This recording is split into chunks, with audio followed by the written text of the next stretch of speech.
भाई जमीन में चलो फिरो, रिसर्च करो, देखो कि अल्लाह पाक ने जिंदगी को कैसे शुरू किया। चार्ल्स डार्विन जैसे लोग दुनिया में चले फिरे, चार्ल्स डार्विन ने एक्चुअल में इस आयत पर अमल किया है कि ये इतना ही मुश्किल काम है कि 10 के आगे 164 टाइम्स जीरो लगा दिया जाए।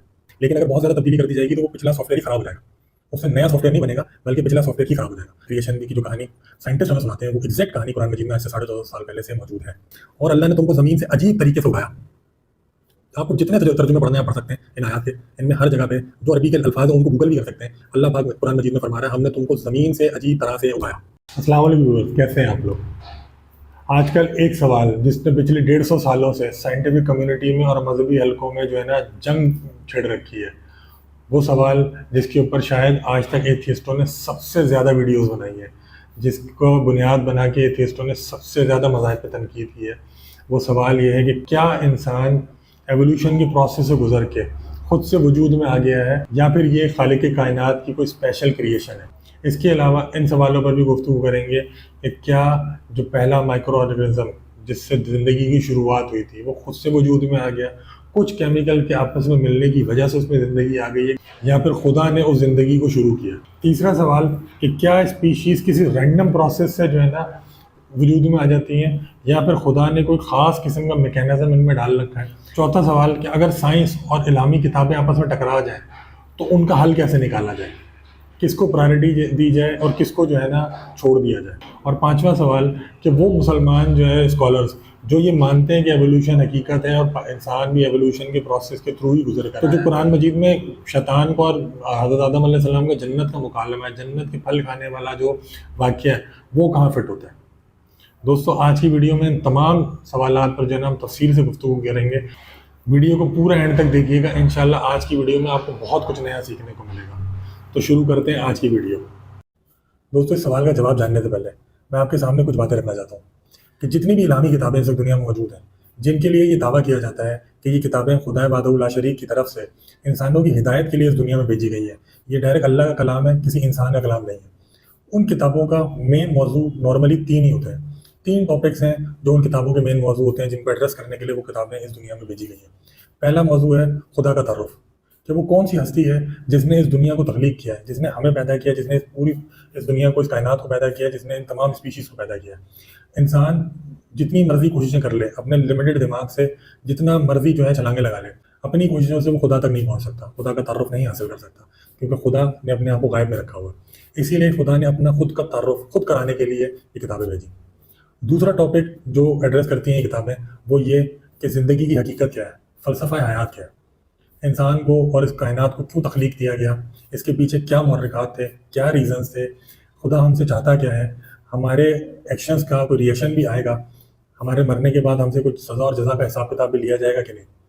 और तीसरा टॉपिक जो ये किताबें एड्रेस करती हैं वो है मोरालिटी के लॉस, कि कौन कौन सी चीज़ें हैं, कौन कौन से काम हैं जो हमें लाजमी करने हैं, कौन से काम हैं जिनसे हमें लाजमी बचना है, वो मॉरल लॉस क्या है, उनको एड्रेस करने के लिए ये किताबें उतारी गई हैं। ये 3 ही टॉपिक नॉर्मली इन इलामी किताबों के मेन सब्जेक्ट्स हैं, और इस बात की दलील के तौर पर कि ये किताबें खुदा वाहदहू ला शरीक की तरफ से ही भेजी गई हैं, इस बात को इंसानों को मनवाने के लिए अल्लाह पाक ने फिर बहुत सारी दलीलें दी हैं, बहुत सारी चीज़ों को इस्तेमाल किया। मिसाल के तौर पे कहीं पर लॉजिक्स को इस्तेमाल किया गया दलील के तौर पे, कहीं पर हिस्ट्री को इस्तेमाल किया गया, आर्कियोलॉजिकल फाइंडिंग्स को इस्तेमाल किया गया है, और कहीं पर साइंटिफिक एविडेंसेस को इस्तेमाल किया गया। साइंटिफिक एविडेंसेस, हिस्ट्री या दलीलें इस किताब का मेन मौजू नहीं होती, बल्कि वो एज अ दलील कि वो इंसान जो पहली बार में इन किताबों पे ईमान नहीं लाता, जो दलीलों से ईमान नहीं लाता, वो अगर हिस्ट्री में झांक कर देखे, आर्कियोलॉजिकल फाइंडिंग्स के बाद जब उसके सामने बहुत सारे हकीकतें रोशनास हों तो उसको अंदाज़ा हो कि जितनी इंटेंसिव रिसर्च के बाद, हज़ारों लोगों की कोशिशों के बाद आर्कियोलॉजिकल फाइंडिंग्स जो हमने की हैं और उन आर्कियोलॉजिकल फाइंडिंग्स के नतीजे में हम जिन जिन हकीकतों से वाकिफ़ हुए हैं वो हकीकतें इस किताब में आज से 1400 साल पहले मौजूद हैं, तो वो उनके लिए दलील बन जाएगी इस बात पे कि ये किताब किसी इंसान ने नहीं भेजी। इसी तरीके से साइंटिफिक डिस्कवरीज़ में जो कुछ हमने जाना है, जब हम पीछे मुड़कर देखते हैं कि एक किताब जो आज से 1450 साल पहले मौजूद थी उसमें हूबहू वही बातें लिखी हैं जिनको जानने के लिए इंसान ने बहुत ज़्यादा मेहनत की है, हज़ारों इंसानों की कोशिशें लगी हैं, बिलियंस ऑफ डॉलर्स लगे हैं, और इतनी ज़्यादा एडवांसमेंट हासिल करने के बाद हम जो चीज़ जान पाए हैं वो आज से 1450 साल पहले कैसे किसी किताब में लिखी जा सकती है। तो वो दावा जो उन किताबों में किया गया था, आज वो दावा सिर्फ दावा नहीं है, वो दलील बन चुका है। क्योंकि जब तक किसी बात को आप वेरीफाई नहीं कर सकें वो सिर्फ एक दावा होता है, लेकिन जैसे ही आप उस चीज़ को वेरीफाई कर सकते हैं तो वो दलील बन जाती है। ये तमीज़ बांधने का मकसद सिर्फ ये समझाना था कि दुनिया में जितनी भी नॉलेज आज हम गैदर कर चुके हैं, कायनात के बारे में, इंसानों के बारे में, मुख्तलिफ स्पीशीज़ के बारे में, साइंस की जितनी भी नॉलेज हमें हासिल है, ये दरअसल अल्लाह पाक की क्रिएशन है। और कुरान मजीद या उससे पहले की जो इलामी किताबें हैं वो अल्लाह पाक के अल्फाज हैं। अल्लाह पाक की क्रिएशन अल्लाह पाक के अल्फाज से कभी नहीं टकरा सकती। मिसाल के तौर पर आप कोई मशीन इम्पोर्ट करते हैं, उस मशीन के साथ उसका मैनुअल आता है, वो मैनुअल उस मशीन से कभी भी नहीं टकरा सकता है, क्योंकि वो मैनुअल एक्चुअल में उसी मशीन की वजाहत के लिए तो भेजा गया। बिल्कुल इसी तरीके से अल्लाह पाक ने इस कायनात को क्रिएट किया। हम जो नॉलेज आज हासिल कर रहे हैं, हम जस्ट उसके बारे में अवेयरनेस हासिल कर रहे हैं कि कौन सी चीज़ अल्लाह पाक ने कैसे बनाई है, वो कैसे काम करती है। हम उस चीज़ों को क्रिएट नहीं कर रहे। अगर बिग बैंग के तसव्वुर से हम आज जो है ना वाकिफ है, तो हमने बिग बैंग किया नहीं है, हम तो ये भी नहीं जानते बिग बैंग हुआ कैसे।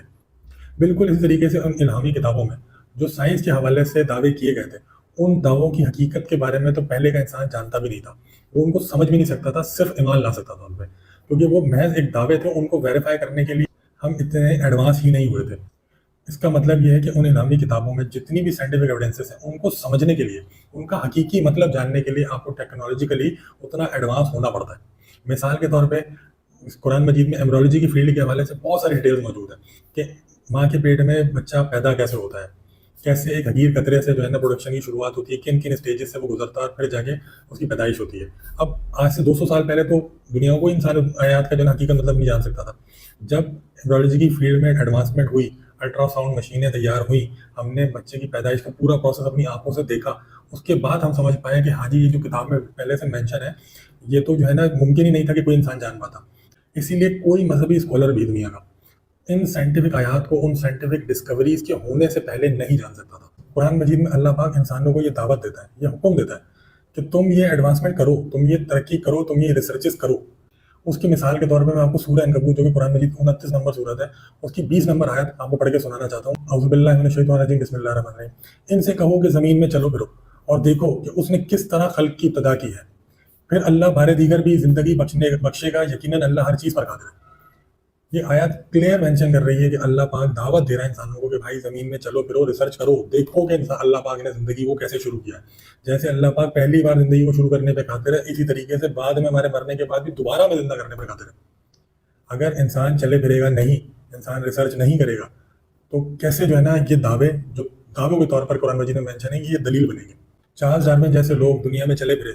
चार्ल्स डार्विन ने एक्चुअल में इस आयत पर अमल किया है कि वो पूरी दुनिया में घूमा, उसने एविडेंसेस जमा किए और जमा करने के बाद उसने नतीजा दुनिया के सामने पेश किया कि भाई खल्क की इब्तिदा तो ऐसे हुई भी है कि एक सिंगल माइक्रो ऑर्गेनिज्म से पूरी स्पीशीज़ जो है ना दुनिया की, जिस वक्त तकरीबन 67 मिलियन के करीब स्पीशीज़ जो है ना इस दुनिया में मौजूद है, वो तमाम की तमाम एक सिंगल माइक्रो ऑर्गेनिज्म से वजूद में आई है। अब हम आते हैं अपने मेन टॉपिक की तरफ कि theory of evolution by natural selection क्या इलामी किताबों से टकराती है या नहीं। दोस्तों, theory of evolution by natural selection के हवाले से आपको नॉर्मली दो तरह की राय मिलती हैं आमतौर पर। पहले वो लोग जो theory of evolution by natural selection को पूरी तरीके से हकीकत मानते हैं, उसको 100% जो है ना सही मानते हैं, और दूसरे वो लोग जो पूरी तरीके से theory of evolution by natural selection का इनकार कर देते हैं मजहबी जज्बात में या किसी भी वजह से, लेकिन वो पूरी तरीके से उसका इनकार कर देते हैं। ये दोनों ही राय मेरे हिसाब से गलत है, क्योंकि theory of evolution by natural selection को अगर एज एन होल आइडिया पेश किया जाए कि जो इसका जो है ना मेन मरकजी पॉइंट है कि ज़िंदगी की शुरुआत एक सिंगल माइक्रो ऑर्गेनिज्म से हुई है, वो सिंगल माइक्रो ऑर्गेनिज्म जो आज से 3.8 बिलियन ईयर्स पहले पानी में पैदा हुआ और फिर उसमें एवोल्यूशन की वजह से दुनिया भर में जितनी स्पीशीज मौजूद है वो तमाम की तमाम वजूद में है।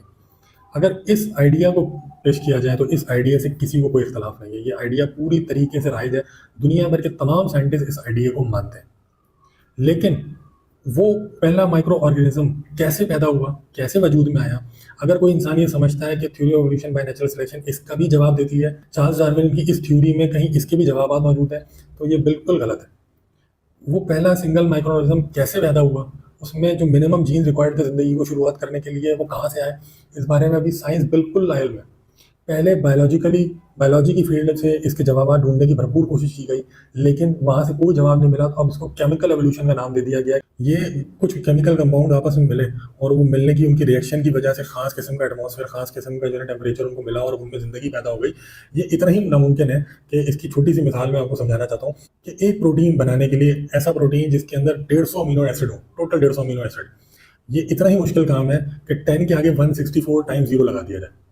10 के आगे अगर 4 0 लगाते हैं तो 1 लाख पॉसिबिलिटीज बनती हैं। यहाँ पर 10 के आगे 164 जीरो की बात हो रही है, जबकि जिंदा मखलूक में इंसान और इंसानों के अलावा बाकी जो मखलूक है उनका एक सेल बनाने के लिए, एक जिंदा सेल बनाने के लिए 500 डिफरेंट प्रोटीन लगते हैं, और हर प्रोटीन के अंदर जो है ना 300 अमीनो एसिड होता है, मतलब तकरीबन 1.5 लाख अमीनो एसिड होते हैं एक जिंदा सेल में। और यहाँ बात हो रही है कि अगर एक प्रोटीन भी बनाना हो जिसके अंदर सिर्फ 150 अमीनो एसिड हो, तो ये इतना ही मुश्किल काम है कि 10 के आगे 164 जीरो लगा दिया जाए। इतनी पॉसिबिलिटीज है, उनमें से शायद एक बार आप कामयाब हो सके।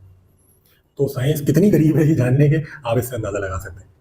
अब इस माइक्रो ऑर्गेनिज्म, ये जो जिंदगी की पहली शुरुआत हुई, इसमें एवोल्यूशन की वजह से एक स्पीशीज आई वजूद में, ये सब मानते हैं। लेकिन जो theory of evolution by natural selection का आइडिया है, जो ओरिजिन ऑफ द स्पीशीज में अपनी किताब में चार्ल्स डार्विन ने आइडिया पेश किया है कि ये रैंडम सिलेक्शन की वजह से होता है। नेचर सेलेक्ट करती है रैंडमली कि कौन सी स्पीशीज किस दूसरी स्पीशीज में डलेगी। ये आइडिया इतना बेहुदा और इतना फरसूदा है, इसका अंदाजा इस बात से लगा सकते हैं कि डीएनए की डिस्कवरी के बाद हमें अच्छी तरह ये बात मालूम है कि हमारी बॉडी के जितने ऑर्गन्स हैं उन सब के पीछे एक पूरा अलग कोड है। डीएनए हमारा कोडिंग की शक्ल में, ये 4 अल्फाबेट्स के थ्रू जो है ना पूरी कोडिंग होती है, जैसे कंप्यूटर की जुबान में 1 और 0 बाइनरी लैंग्वेज में पूरी कोडिंग की जाती है। उस कोडिंग की नतीजे में अलग अलग सॉफ्टवेयर अलग अलग काम कर रहे होते हैं। बिल्कुल इसी तरीके से हमारे जिस्म में जितने ऑर्गन्स हैं, जितने भी सेल्स हैं, उन सब के पीछे अलग अलग कोडिंग है। हर कोडिंग के नतीजे में अलग ऑर्गन जो है ना वजूद में आता है, और ये सब शुरू होता है एक सिंगल स्टेम सेल से। वो स्टेम सेल जो माँ के पेट में पहला जो जिंदगी समझने की अलामत शुरू होती है, वो एक स्टेम सेल होता है, और उस स्टेम सेल को ये पता होता है कि उसने किस किस ऑर्गन में जो है ना तब्दील होना है, किस टाइम पे कौन सा ऑर्गन बनाना है। वही स्टेम सेल, एक सिंगल सेल जो है ना वो मुख्तलिफ ऑर्गन बना रहा होता है। लेकिन वो एक ही सिंगल स्टेम सेल कैसे मुख्तलिफ ऑर्गन बना रहा होता है, उसके पीछे पूरी कोडिंग हुई होती है। उस स्टेम सेल के अंदर पूरा डाटा मौजूद होता है कि उसने इतने दिन बाद इस चीज़ में ढल जाना है, फिर इतने दिन बाद इस चीज़ में ढल जाना है, इतने दिन बाद ये वाला ऑर्गन बनेगा, इतने दिन बाद जो है हड्डियाँ बनेंगी, इतने दिन बाद हमारे बाल बनेंगे। सब कुछ उस एक सिंगल स्टेम सेल में स्टोर होता है। इतना ज़्यादा डाटा सिर्फ और सिर्फ रैंडमली चेंज हो जाए, एक से दूसरे में ढल जाए, ये नामुमकिन बात है। हमें अच्छी तरह पता है कि हम जो अपने मोबाइल फोन इस्तेमाल कर रहे हैं, या जो हमारे कंप्यूटर्स हैं, लैपटॉप्स हैं, उनके अंदर जो सॉफ्टवेयर इस्तेमाल कर रहे होते हैं, उनके पीछे अलग अलग कोडिंग हुई होती है। उन कोड के नतीजे में वो सॉफ्टवेयर काम कर रहे होते हैं। अगर कोई शख्स ये कहे कि मैं व्हाट्सएप का जो कोड है, जो पूरा कोड जिसके ऊपर व्हाट्सएप चल रहा है, उस कोड में रैंडम तब्दीलियाँ करके फेसबुक की एप्लीकेशन बना दूँ, तो ये मुमकिन नहीं है। हर शख्स ये जानता है कि अगर व्हाट्सएप के एप्लीकेशन में जो उसका पीछे कोडिंग हुई हुई है, उसके अंदर अगर रैंडम तब्दीलियाँ करना शुरू की जाएंगी, तो हो सकता है शायद 1-2 ऑप्शंस नए आ जाए व्हाट्सएप में, या 1-2 ऑप्शंस कम हो जाए। लेकिन अगर बहुत ज़्यादा तब्दीली कर दी जाएगी तो वो पिछला सॉफ्टवेयर ही ख़राब हो जाएगा, उससे नया सॉफ्टवेयर नहीं बनेगा, बल्कि पिछला सॉफ्टवेयर ही ख़राब हो जाएगा। बिल्कुल इसी तरीके से एक स्पीशीज़, जो भी स्पीशीज़ दुनिया में मौजूद है, उसके अपने एक कोड्स हैं। वो कोड स्टेबली दूसरी कोड में कन्वर्ट हो जाए, ये मुमकिन नहीं है। ये कैसे होता है हमें नहीं मालूम, होता ऐसा ही है, नेचर में यही हो रहा है, लेकिन ये रैंडमली हो रहा है। ये कह देना इंतहाई बेवकूफ़ाना और मुज़ाहिका खेल है। इसके पीछे कौन सी ताकत काम कर रही है, कौन सी ऐसी हस्ती है जिसने इस पूरे सिस्टम को डिज़ाइन किया है, किस तरीके से एक स्पीशीज़ ये फैसला करती है, उसके सेल्स, उसका जो डीएनए की कोडिंग है, वो ये फैसला करता है कि उन्हें दूसरे सॉफ्टवेयर में, दूसरे कोड में तब्दील होना है। आज तक साइंस इस बारे में लाइल में। हमने कैस्पर-Cas9 जैसा मैकेनिज्म ज़रूर बना लिया जो हमारे डीएनए के कोड्स को पढ़ सकता है। पढ़ने के बाद अगर उसके अंदर कहीं छोटी मोटी कोई खराबी है, तो उस खराबी को बाकायदा दूर भी कर सकता है। बिल्कुल वैसे ही जैसे अगर हमारी आंतों में कोई अल्सर हो जाए किसी को, और उस आंत में जितनी जगह इफेक्टेड होगी ना, उस जगह को काट दिया जाता है और दोबारा से जो है ना आंत को जोड़ दिया जाता है। बिल्कुल इस तरीके से एक चेन होती है पूरी कोडिंग की। उस कोडिंग में अगर कहीं कोई खराबी होती है छोटी मोटी, तो उस कोड को वहाँ से अलग कर दिया जाता है और उसको दोबारा से जो है ना रिपेयर कर दिया जाता है, ताकि वो खराबी खत्म हो जाए। इंसान के अंदर अगर कहीं पर किसी ऑर्गन में किसी जगह पे कोई छोटा मोटा मसला है, तो हम उसको रिपेयर कर सकते हैं अपने डीएनए के थ्रू। अल्हम्दुलिल्लाह हम इतने एडवांस हो चुके हैं, लेकिन उस डीएनए को क्रिएट नहीं कर सकते अभी भी।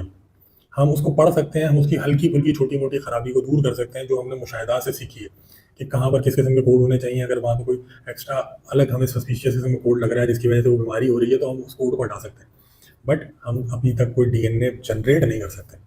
तो इसलिए theory of evolution by natural selection as a concept पूरी तरह राइट है, उसमें कहीं कोई मसला नहीं है। लेकिन वो हमारे सारे सवालात के जवाब दे देती है कि कैसे ज़िंदगी वजूद में आई, कैसे स्पीशीज़ इवॉल्व कर रही हैं, कौन कौन से मुहर्रिकात हैं जिन पर वो इवॉल्व कर रही है। अगर कोई ये समझता है तो वो बिल्कुल गलत समझता है भाई। साइंटिफिक कम्युनिटी कतई क्लेम नहीं करती। इसके पीछे कौन कौन सी जगह पे कौन कौन से हाइपोथेसिस काम कर रहे हैं, वो आपकी स्क्रीन पर आ चुके हैं, आप उनको पढ़ सकते हैं।